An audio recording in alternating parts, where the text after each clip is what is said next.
On avait expliqué dans une vidéo précédente dédiée au tissu conjonctif que le tissu osseux et le tissu cartilagineux étaient considérés comme étant des tissus conjonctifs spécialisés. Je rappelle que le tissu conjonctif est un tissu dont les cellules sont séparées par une matrice extracellulaire formée de fibres et de la substance fondamentale, et c'est aussi un tissu qui est vascularisé et innervé. Sauf pour le tissu cartilagineux. En effet, le cartilage est dépourvu de vascularisation et d'innervation. La quantité de cartilage diminue dans le corps avec l'âge. D'ailleurs, chez le fœtus, il constitue la plus grande partie du squelette et il diminue d'importance chez l'enfant et l'adolescent. À ce stade, on retrouve surtout du cartilage de conjugaison, cartilage qui va jouer un rôle très important dans la croissance des os. Et chez l'adulte, il représente le tissu le moins répandu dans le corps. On le retrouve uniquement au niveau des articulations, des côtes, au niveau de la trachée, des narines, de l'oreille, etc. Si le tissu cartilagineux est un tissu avasculaire, alors comment se fait sa nutrition? La réponse est assez simple. Pour sa nutrition, le cartilage dépend d'un autre tissu qu'on appelle péricandre, qui est un tissu conjonctif vascularisé. En effet, la nutrition se fait par diffusion des nutriments du péricandre vers le cartilage. Bien sûr, il a aussi d'autres rôles que je détaillerai un peu plus tard. Nous allons tout d'abord nous intéresser aux constituants du tissu cartilagineux. Comme tout tissu conjonctif, le cartilage comporte des cellules et une matrice extracellulaire qu'on appelle dans ce cas matrice cartilagineuse. On retrouve deux types cellulaires, à savoir les chondrocytes et les chondroclastes. Et concernant la matrice cartilagineuse, elle est constituée de fibres de collagène et de fibres élastiques, mais aussi de la substance fondamentale qui comporte deux fractions, une fraction minérale et une fraction organique. Je reviens un petit instant sur cette diapo, et cette fois nous allons nous intéresser uniquement au cartilage. On arrive à voir sur cette coupe de la trachée que les cellules du cartilage qu'on appelle chondrocytes sont toujours entourées de matrices cartilagineuses et sont contenues dans des logettes. Ces logettes sont appelées chondroplastes. Le chondrocyte est une cellule qui peut prendre différentes formes. C'est une cellule qui peut être ovoïde, sphérique ou fusiforme. Elle présente un réticulum endoplasmique granuleux assez développé du fait que cette cellule est responsable de la synthèse des constituants de la matrice extracellulaire. En effet, les chondrocytes synthétisent les précurseurs protéiques des fibres de la matrice ainsi que les constituants de la substance fondamentale. Ils sont aussi impliqués dans la synthèse de facteurs de croissance et de cytokines. Je rappelle que les cytokines sont des signaux qui permettent aux cellules d'agir à distance sur d'autres cellules pour en réguler l'activité. Ici, par exemple, les cytokines peuvent être des signaux qui stimulent les chondroclastes à dégrader la matrice extracellulaire. Il faut savoir que ce deuxième type cellulaire du cartilage a une origine monocytaire. C'est d'ailleurs une cellule géante qui comporte plusieurs noyaux. Et contrairement aux chondrocytes qu'on retrouve au sein de la matrice cartilagineuse, les chondroclastes, eux, sont retrouvés à sa surface. Leur membrane plasmique présente une bordure en brosse et leur cytoplasme est riche en lysosomes qui jouent un rôle dans la résorption du cartilage. Ce phénomène est appelé chondroclasie. Sur cette coupe un peu plus zoomée de la trachée, on arrive à voir les chondrocytes qui sont toujours logés dans des chondroplastes au sein de la matrice extracellulaire. À la périphérie du cartilage, on retrouve les chondroblastes et au niveau du péricandre, on retrouve des fibroblastes. Concernant les fibres du cartilage, on retrouve les fibres de collagène qui s'organisent en paniers entourant les chondrocytes. L'ensemble chondrocyte-panier est appelé chondrone. Les fibres de collagène orientées parallèlement, plus ou moins serrées entre les chondrones, sont appelées fibres de collagène interterritoriales. Concernant les fibres élastiques, elles sont identiques à celles du tissu conjonctif et leur présence confère au cartilage plus d'élasticité, ce qui fait que le cartilage peut subir de grandes déformations. La substance fondamentale du cartilage est amorphe et particulièrement riche en glycosaminoglycanes sulfatés, tels que les chondroïtines sulfatées et les kératanes sulfatées. On y retrouve de l'acide hyaluronique, mais en quantité faible par rapport au tissu conjonctif proprement dit. Revenons maintenant au péricondre. Il faut savoir que ce tissu qui enveloppe le cartilage est un tissu conjonctif qui est formé de deux couches.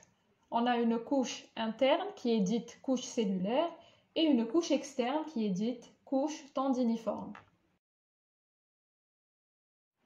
Au niveau de la couche interne, on peut retrouver des chondroblastes et dans la couche externe, on va retrouver des fibroblastes. À noter que les cellules mésenchymateuses de la couche interne du péricondre peuvent se transformer en chondrocytes qui produisent la matrice extracellulaire. C'est par rapport à ça qu'on qualifie la couche interne de chondrogène. Concernant la couche externe, elle est richement vascularisée, ce qui permet la nutrition du cartilage. Mais il faut savoir que le péricondre est absent au niveau du cartilage des surfaces articulaires. De ce fait, dans ces zones, la nutrition est assurée par le liquide synovial. Il a notamment pour fonction de réduire la friction en lubrifiant l'articulation, d'absorber les chocs, de fournir de l'oxygène et des nutriments aux chondrocytes du cartilage articulaire et d'éliminer le dioxyde de carbone et les déchets métaboliques. Selon la richesse de la matrice extracellulaire en fibres de collagène ou en fibres élastiques, on distingue trois variétés histologiques de cartilage. On a le cartilage hyalin, c'est le plus répandu dans le corps et il est riche en collagène. Il est présent aux extrémités des os lents au niveau du cartilage articulaire. On le retrouve aussi dans le cartilage du nez, de la trachée et au niveau de la cage thoracique où il relie les côtes au sternum. Le deuxième type est appelé cartilage élastique. Il contient plus de fibres élastiques et on le retrouve par exemple dans l'oreille externe.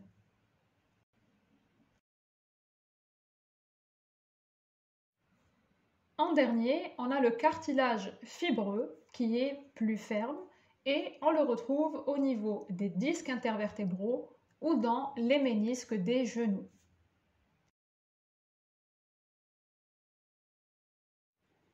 Tout comme le cartilage, le tissu osseux est un tissu conjonctif spécialisé, dont la matrice extracellulaire est imprégnée de sel et de calcium. On dit qu'elle est calcifiée et c'est exactement ça qui la rend rigide. Le tissu osseux joue plusieurs rôles. Étant donné que c'est le tissu le plus résistant, il est donc capable de supporter des contraintes mécaniques. D'ailleurs, sa rigidité et sa résistance lui confèrent un rôle de soutien du corps. On dit que le squelette osseux constitue la charpente du corps, mais aussi un rôle de protection des organes vitaux tels que le cœur et le système nerveux central. Il a aussi une fonction métabolique, car le tissu osseux est un tissu dynamique. Il subit constamment un remodelage, ce qui entraîne la libération et le stockage des sels minéraux tels que le phosphore et le calcium. C'est d'ailleurs pour ça qu'on dit qu'il assure le contrôle du métabolisme phosphocalcique. Bien sûr, il a aussi une fonction hématopoïétique. Alors, hémato veut dire sang et poétique veut dire fabriquer, ce qui veut dire que l'os intervient dans la production et le renouvellement des cellules du sang. On retrouve au niveau de l'espace médulaire de l'os ce qu'on appelle la moelle osseuse, où on retrouve des cellules souches qui sont à l'origine des trois lignées cellulaires du sang. Avant d'aborder les différents constituants du tissu osseux, il serait intéressant d'aborder quelques généralités sur les os. Il faut savoir qu'il existe plusieurs types d'os dans le corps. On retrouve les os lents, tels que l'humérus dans le bras et le fémur au niveau de la jambe.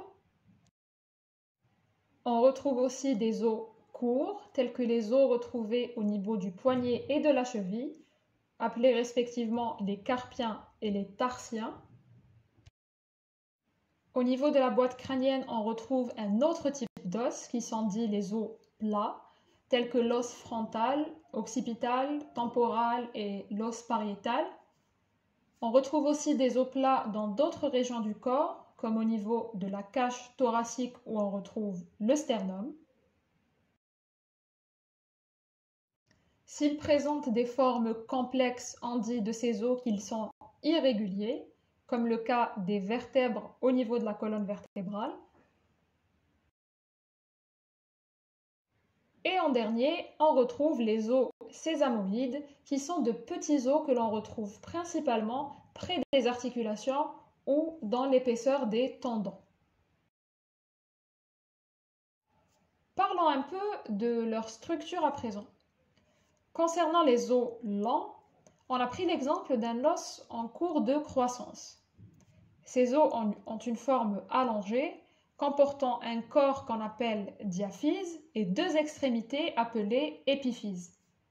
Entre les deux, on retrouve une région étroite appelée métaphyse, au niveau de laquelle on retrouve du cartilage hyalin de conjugaison, qui, je le rappelle, caractérise les os en croissance. Ce cartilage est retrouvé chez les enfants et les adolescents et il est responsable de la croissance en longueur des os. L'os est entouré extérieurement et intérieurement par des tissus conjonctifs appelés respectivement périoste et endoste. On aura l'occasion tout à l'heure d'aborder un peu plus en détail le périoste. Concernant l'endoste, il constitue une enveloppe qui tapisse la cavité médulaire de l'os où l'on retrouve la moelle osseuse. Les os courts sont également enveloppés de périoste. On retrouve aussi, au niveau des extrémités, du cartilage articulaire. Vous remarquerez que le périoste est absent au niveau des articulations. Et c'était le cas aussi pour les os longs. Pour ce qui est des os plats, la différence est que ce type d'os comporte des structures appelées table externe et table interne. La table externe, qui est en contact avec le cuir chevelu, a une surface assez régulière qui donne au crâne son aspect lisse. Quant à la table interne, elle est irrégulière à sa surface et se trouve en contact des méninges. À présent, nous allons lister les différents constituants du tissu osseux. Pour ce qui est des cellules, on retrouve deux lignées de cellules au niveau de l'os. D'une part, une lignée cellulaire ostéoformatrice, c'est la lignée ostéoblastique, et une lignée ostéoclastique d'autre part.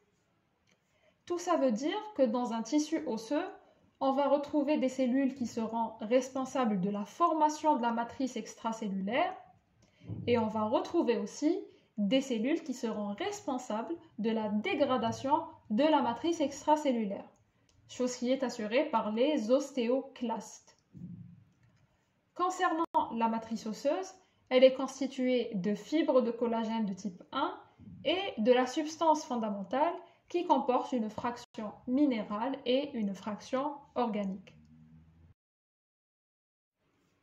Sur ce schéma sont représentés tous les types cellulaires du tissu osseux. Dans la lignée ostéoblastique, on retrouve les ostéoblastes et les ostéocytes. Vous remarquez que les ostéoblastes sont toujours présents à la surface du tissu osseux, par opposition aux ostéocytes qui sont toujours à l'intérieur de la matrice osseuse. Les ostéoclastes sont comme les chondroclastes, toujours retrouvés à la surface de la matrice osseuse. Ils sont responsables du remodelage osseux. On retrouve aussi un quatrième type cellulaire de forme aplatie et allongée qui tapisse la surface osseuse qu'on appelle cellules bordantes. Ces cellules sont la plupart du temps inactives. En réalité, ce sont des ostéoblastes au repos qui peuvent être activées pour remplacer un autre ostéoblaste. On peut donc dire que ce sont des cellules de remplacement. Pour résumer un peu ce qui se passe dans le tissu osseux, on dira que la cellule bordante inactive se transforme en ostéoblaste très actif qui, une fois vieilli, s'entoure de matrice osseuse et se transforme en ostéocyte. Parlons un peu plus en détail des différents types cellulaires. L'ostéoblaste est une cellule de forme cubique qui présente un noyau ovalaire à chromatine décondensée, ce qui fait de cette cellule une cellule très active du fait qu'elle est responsable de la synthèse des constituants de la matrice osseuse. Elle présente de nombreux prolongements cytoplasmiques qui lui permettent de communiquer avec les autres types cellulaires. Sur ce schéma par exemple, on voit un ostéoblaste à la surface de la matrice osseuse dont les prolongements lui permettent de communiquer avec un ostéocyte. Il communique par des jonctions de type gap. Comme je l'ai dit, les ostéoblastes sont des cellules actives qui synthétisent différentes molécules, telles que les fibres de collagène de type 1 et des cristaux d'hydroxyapatite qui sont des substances riches en calcium et en phosphore. Je rappelle que l'ostéoblaste peut avoir deux devenirs différents. Il est soit mis au repos sous forme de cellules bordantes, soit il s'entoure de matrices extracellulaires et se transforme en ostéocytes. Bien sûr, les ostéocytes ont une activité très réduite du fait de leur chromatine qui est condensée. Ces cellules siègent dans des ostéoblastes, d'où partent des canalicules qui contiennent le prolongement cytoplasmique des ostéocytes. À noter que les ostéoblastes et les ostéocytes ont une origine mésenchymateuse. Contrairement à l'ostéoclaste qui, lui, est d'origine hématopoïétique. On dit de l'ostéoclaste que c'est un macrophage spécialisé du tissu osseux. C'est une cellule assez volumineuse qui présente plusieurs noyaux, qui a un cytoplasme riche en lysosomes qui contiennent les différentes enzymes nécessaires à la destruction de la matrice osseuse. L'ostéoclaste est aussi une cellule hautement mobile qui est capable de se déplacer sur la surface osseuse. Son rôle est l'ostéoclasie, phénomène qui fait partie du remodelage osseux qui permet le renouvellement de l'os.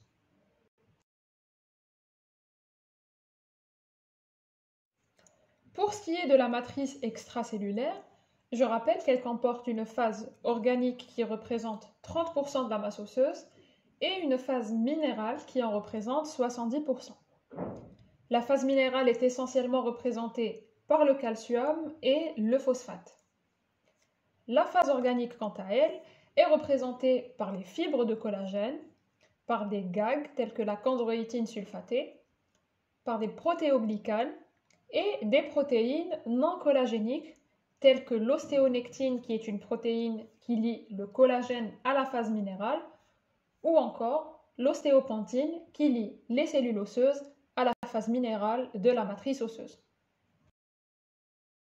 Tout comme le péricandre, le périoste est constitué de deux couches, à savoir une couche interne cellulaire qui participe à la formation du tissu osseux. On dit qu'elle est ostéogène. On y retrouve des ostéoblastes. Et on a la couche externe qui est fibreuse et qui est caractérisée par la présence de fibroblastes.